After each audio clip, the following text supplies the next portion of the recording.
Hello YouTube, welcome once again. উত্তাল নদী, খরস্রোত আর বিশাল গভীরতা, যার নাম পদ্মা।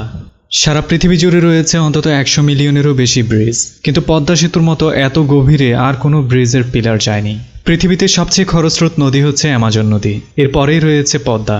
অনেকটা অবিশ্বাস্য হলেও সত্য, পদ্মার উপরই ব্রিজ তৈরি করে যাচ্ছে বাংলাদেশ। পদ্মা সেতু প্রকল্পের প্রতিটি পদক্ষেপই বিশ্বের মেগা ইঞ্জিনিয়ারিং ইতিহাসের নতুন সূচনা। পদ্মা সেতুর এক একটি পিলার মাটির যতটুকু গভীরে গিয়েছে, উচ্চতার হিসাব করলে সেটি প্রায় একটি 40 তলা ভবনের সমান উঁচু। অবিশ্বাস্য হলেও সত্য, মাটির এত গভীরে পৃথিবীর আর কোনো ব্রিজের পিলার যায়নি। দুর্নীতির বিশাল অভিযোগ থাকার পরও পদ্মা সেতুর মাটির তলদেশের কাজ শতভাগ সম্পূর্ণ হয়ে গেছে। স্বপ্নের পদ্মা সেতুর 85% বর্তমানে দৃশ্যমান। বিশ্বের ইতিহাসে স্বল্প দৈর্ঘ্যের বড় বাজেটের এই সেতুটি কিভাবে সম্পন্ন হচ্ছে এবং পদ্মা সেতুর খুঁটিনাটি অনেক গুরুত্বপূর্ণ তথ্য নিয়ে আজকে আমাদের ভিডিওটি। সত্যি অনেক সারপ্রাইজ অপেক্ষা করছে আপনার জন্য। জানতে চাইলে পুরো ভিডিওটি দেখুন অ্যান্ড ততক্ষণ পর্যন্ত আমাদের চ্যানেলটি সাবস্ক্রাইব করে নিন অ্যান্ড বেল আইকন ক্লিক করে রাখুন, যেন কোনোভাবেই পরবর্তী আপডেটগুলো মিস না হয়ে যায়। এনজয় করুন পুরো ভিডিওটি। পদ্মা সেতুর ইতিহাসটা শুরু হয়েছিল 2001 সালে। তখন বাংলাদেশের বর্তমান প্রধানমন্ত্রী শেখ হাসিনা পদ্মা সেতুর ভিত্তিপ্রস্তর স্থাপন করেন। এরপর নির্বাচনের মাধ্যমে সরকার পরিবর্তন হয়ে যায় এবং পদ্মা সেতুর কাজও থেমে যায়। 2011 সালে আরও একবার পদ্মা সেতুর কাজ শুরু করার ঘোষণা আসে, কিন্তু এবার দুর্নীতির অভিযোগে পুরোপুরি থেমে যায় পদ্মা সেতুর কাজ, যার ফলে বিশ্বব্যাংক পদ্মা সেতুতে আর্থিক সহায়তা পুরোপুরি বন্ধ করে দেয় এবং একই পথে হেঁটে যায় অন্যান্য দাতা সংস্থাগুলো। এরপর সরকার এককভাবে সিদ্ধান্ত নেয় নিজস্ব অর্থায়নে পদ্মা সেতু তৈরি করার। এত বড় প্রজেক্ট বাংলাদেশের নিজস্ব অর্থায়নে করা সত্যিকার অর্থে অনেক কঠিন কাজ ছিল।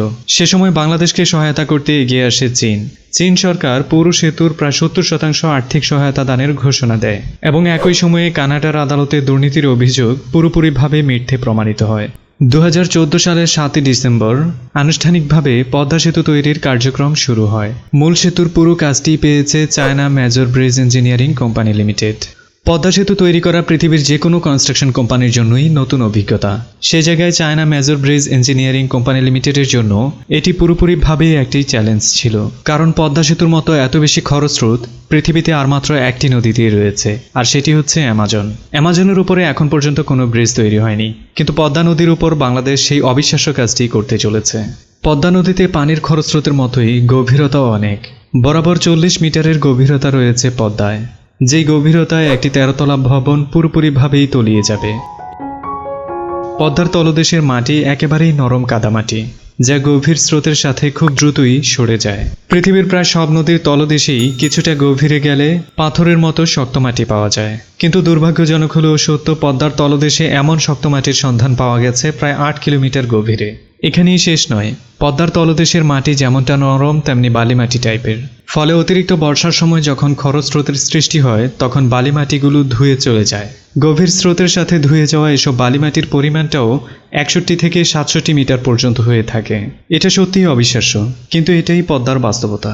স্রোতের সাথে বিলীন হয়ে যাওয়া বালিমাটিগুলোর ফলে নতুন করে যে গভীরতার সৃষ্টি হয় সেটা প্রায় 22 তলা একটি ভবনের সমান।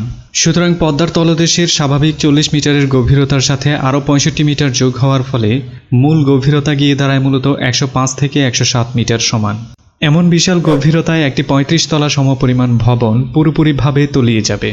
পদ্মার তলদেশে খরস্রোতের পরিমাণ যেমন সব জায়গায় সমান থাকে না, তেমনি মাটি সরে যাওয়ার পরিমাণটাও পদ্মার সব অংশে সমান নয়। তাই পদ্মার তলদেশে যতগুলো পাইল বসানো হয়েছে তার প্রতিটার গড় গভীরতা হচ্ছে 120 মিটার। এক একটি পাইলের গড় গভীরতার পরিমাণটা যদি স্বাভাবিকভাবে বোঝাতে চাই, তবে এটি প্রায় একটি 40 তলা ভবনের সমান লম্বা। এখানেই শেষ নয়, প্রতিটি পিয়ারের নিচে রয়েছে 6টি করে পাইল। 6টি পাইলই আড়াআড়িভাবে যুক্ত হয়ে চলে গেছে মাটির 120 মিটার গভীরে। সাধারণত আমরা সেই 6টি পাইলকে দেখতে পাই না, সেগুলো রয়েছে মূলত পানির নিচে। পদ্মা সেতুতে রয়েছে 42টি পিয়ার। প্রতিটি পিয়ারের নিচে 6টি করে মোট 252টি পাইল রয়েছে পদ্মা সেতুতে। সবগুলো পাইলই মূলত উচ্চমানের স্টিলের কাঠামো দিয়ে তৈরি করা হয়েছে।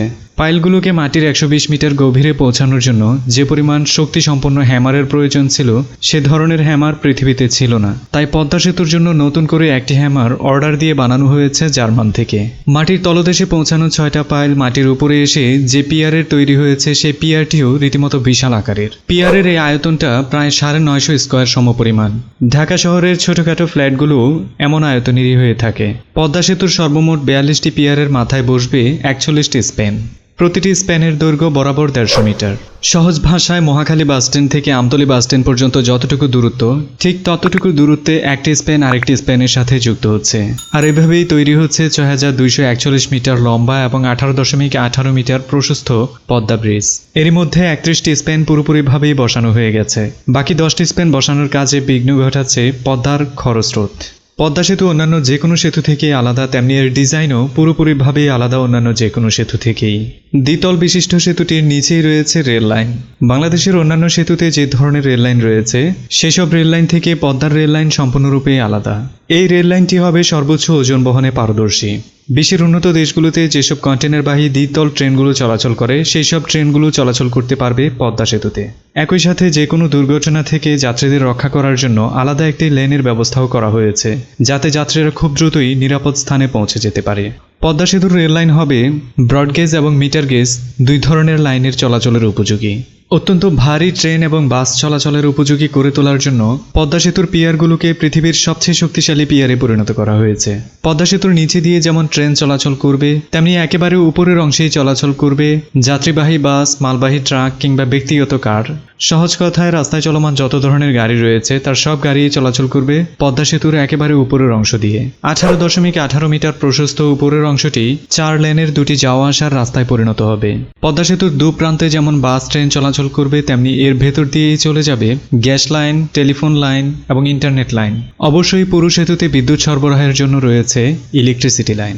ছোট এই আলোচনায় এতক্ষণ পর্যন্ত আপনি শুনেছেন শুধুমাত্র মূল সেতুর কথা, কিন্তু মূল সেতুর বাইরে দীর্ঘ কর্মযজ্ঞ রয়েছে অ্যাপ্রোচ রোড নিয়ে, যাকে আমরা বাংলায় বলে থাকি সেতু সংযোগ সড়ক। পদ্মা সেতুর জাজিরা প্রান্তে রয়েছে প্রায় 10 কিলোমিটার সংযোগ সড়ক। একইভাবে পদ্মা সেতুর মাওয়া প্রান্তে রয়েছে প্রায় 2 কিলোমিটার সংযোগ সড়ক। দুই প্রান্তের সংযোগ সড়কের পরিমাণ মূল সেতু থেকেও বেশি। পদ্মা সেতুর দু প্রান্তের সংযোগ সড়ক নির্মাণের কাজই পেয়েছে বাংলাদেশি কোম্পানি আব্দুল মোনায়েম লিমিটেড। পদ্মার দু প্রান্তে অ্যাপ্রোচ রোড তৈরি করার জন্য আব্দুল মোনায়েম পেয়েছে প্রায় 1291 কোটি টাকার টেন্ডার। যদিও বিশাল এই কর্মযজ্ঞের তত্ত্বাবধানে রয়েছে বাংলাদেশ সেনাবাহিনী। এরই মধ্যে দু প্রান্তেই সংযোগ সড়ক নির্মাণের কাজ শতভাগ সম্পন্ন হয়ে গেছে। দু প্রান্তেই টোল প্লাজা নির্মাণের কাজ প্রায় সম্পন্ন হয়ে গেছে। পদ্মা সেতুর প্রায় 85% দৃশ্যমান। করোনা ভাইরাসের ধাক্কা লেগেছে পদ্মা সেতুতেও, যাতে সেতুর কাজ অনেকটাই স্থবির হয়ে গিয়েছিল। ধারণা করা হচ্ছে আগামী বছরের মাঝামাঝিতে পদ্মা সেতুতে যান চলাচল উপযোগী হয়ে যাবে। পদ্মা সেতু তৈরির মতোই আরেকটি চ্যালেঞ্জিং পার্ট হচ্ছে নদী শাসন। পদ্মার মতো এমন বড় বড় নদীগুলো প্রতি মুহূর্তে তাদের স্রোতধারা পরিবর্তন করে। তাই প্রায়শই দেখা যায় বড় বড় নদীগুলোর একদিকে চর জাগে এবং নদী ভেঙে অন্য আরেকটি দিকে স্রোত প্রবাহিত হতে থাকে। নদী শাসনের মূল কাজটাই হচ্ছে স্রোতের প্রবাহ যেন অন্যদিকে সরে না যায় সেটা রক্ষা করা। অনেক বিশেষজ্ঞের মতে পদ্মায় সেতু তৈরি করার চেয়েও চ্যালেঞ্জিং কাজ হচ্ছে নদী শাসন। আর এমন চ্যালেঞ্জিং কাজটিরই টেন্ডার পেয়েছে চীনা হাইড্রো কর্পোরেশন লিমিটেড। এটিও চায়নার একটি কোম্পানি। নদীর দু প্রান্ত মিলিয়ে প্রায় 14 কিলোমিটার নদী শাসন করবে এরা। এর জন্য বাজেট হয়েছে 9,400 কোটি টাকা। নদী শাসনের জন্য পদ্মার মাওয়া প্রান্তে পাথরের প্রয়োজন 8.5 লাখ টন। একইভাবে জাজিরা প্রান্তে ফেলা হবে প্রায় 30 লাখ টন পাথর। দুই প্রান্ত মিলিয়ে 800 কেজি ওজনের জিও ব্যাগ ফেলা হবে 39,07,500টি। একইভাবে 125 কেজি ওজনের জিও ব্যাগ ফেলা হবে 1,72,67,500টি। সাথে রয়েছে সিমেন্ট এবং কংক্রিটের সংমিশ্রণে তৈরি করা বড় আকারের ব্লকগুলো। পদ্মার দু প্রান্ত মিলিয়ে এমন ব্লকের সংখ্যা হবে প্রায় 1,34,00,000। এরই মধ্যে সেতুর দু প্রান্ত মিলিয়ে প্রায় 16.5 লক্ষের উপরে গাছ লাগিয়ে দেওয়া হয়েছে। পদ্মা সেতুকে ঘিরেই তৈরি হয়েছে দেশের প্রথম এক্সপ্রেসওয়ে। এরই মধ্যে এক্সপ্রেসওয়েটি খুলেও দেওয়া হয়েছে। বাস্তবতায় এক্সপ্রেসওয়ে এবং পদ্মা সেতুর সংযোগ সড়কগুলো না দেখলে বিশ্বাস করা যায় না কতটা সুন্দর। সর্বশেষ, পদ্মা সেতুর সবচেয়ে বড় চ্যালেঞ্জ ছিল 120 মিটার গভীরে পাইল স্থাপন করা, তাও আবার নরম মাটিতে। এবং দ্বিতীয় ধাপে সবচেয়ে বড় চ্যালেঞ্জ ছিল নদী শাসন, সেটাও এখন প্রায় শেষ হওয়ার পথে। তৃতীয় ধাপে স্পেনগুলো স্থাপন ছিল অনেকটা বড় চ্যালেঞ্জ, যার 80%ই শেষ হয়ে গেছে। 10টি স্পেন ব্যতীত বাকি যে কাজগুলো রয়েছে সেগুলো খুব দ্রুতই সম্পন্ন হয়ে যাবে বলে আশা করা হচ্ছে। বিশাল পদ্মার কর্মযজ্ঞ চালানোর জন্য এর প্রান্তেই গড়ে তোলা হয়েছে রীতিমতো ছোটখাটো একটি শহর, যাতে পদ্মা ব্রিজের কর্মযজ্ঞে সামিল কর্মকর্তাদের থাকার ব্যবস্থা রয়েছে। স্বয়ং প্রধানমন্ত্রীর জন্য রয়েছে আলাদা একটি ঘর এবং যোগাযোগ মন্ত্রীর জন্য রয়েছে একটি ঘর। আছে প্রার্থনার জন্য মসজিদ এবং খেলাধুলার জন্য টেনিস কোর্ট এবং সুইমিং পুলের ব্যবস্থাও রয়েছে। বাংলাদেশের দক্ষিণ প্রান্তের সাথে রাজধানী শহর ঢাকার একমাত্র যোগাযোগ পথ হতে যাচ্ছে পদ্মা। এতে দেশের দক্ষিণাঞ্চলের 16টি জেলার প্রায় 5.5 কোটি মানুষের বিশাল অর্থনৈতিক উন্নয়ন হতে যাচ্ছে। পদ্মা সেতু পুরোপুরিভাবে চালু হলে দেশের অর্থনীতিতে যুক্ত হবে নতুন 1.2 ভাগ প্রবৃদ্ধি। পুরো দক্ষিণাঞ্চলের অবহেলিত মানুষের প্রায় 1%-এরই দারিদ্রতা দূরীকরণ এবং আর্থসামাজিক উন্নয়ন হবে ব্যাপক হারে। সুতরাং পদ্মা শুধু একটি সেতু নয়, এটি বাস্তবতায় বিশাল একটি স্বপ্ন ছিল মানুষের। সেই স্বপ্ন এখন দৃশ্যমান। বিভিন্ন প্রতিকূলতার কারণে কয়েক বছর সময় বেশি লেগেছে, কিন্তু বাস্তবতায় পদ্মা সেতু ঠিকই দেখা দিয়েছে। তাই একজন বাংলাদেশী হিসেবে পদ্মা সেতু নিয়ে আপনি গর্ব করতে পারেন। ভিডিওটি ভালো লাগলে অবশ্যই একটি লাইক দিন, অন্যকে জানানোর জন্য শেয়ার করুন। আপনার যে কোনো কথা আছে কমেন্টস বক্সে লিখে ফেলুন। আমাদের সাথে যোগাযোগ করার জন্য ফেসবুক, টুইটার, ইনস্টাগ্রাম কিংবা আমাদের ওয়েবসাইট অথবা ইমেল আইডি যে কোনো মাধ্যমে আপনি কানেক্টেড হয়ে যেতে পারেন। এনজয় করুন পরের একটি ভিডিও। ততক্ষণ পর্যন্ত টাটা, বাই বাই।